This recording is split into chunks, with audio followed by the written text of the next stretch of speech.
Welcome to Chillin' 101. We hope this video helps. In this video, I will show you how to make a circle mask.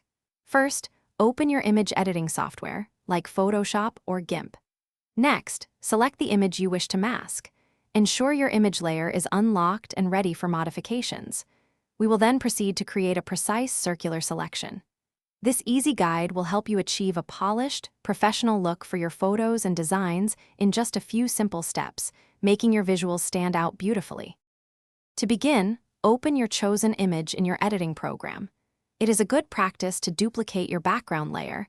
This provides a safe backup of your original photo. You can usually do this by right-clicking the layer and selecting Duplicate Layer. This ensures you can always revert to the unedited version if needed, giving you peace of mind throughout the editing process. Now your canvas is ready for the next step. Now, let's create our circle.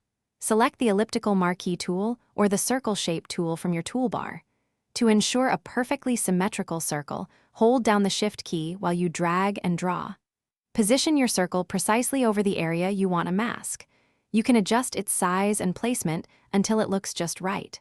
This step is crucial for achieving the exact circular crop you envision. With your perfect circle drawn, it's time to apply the mask.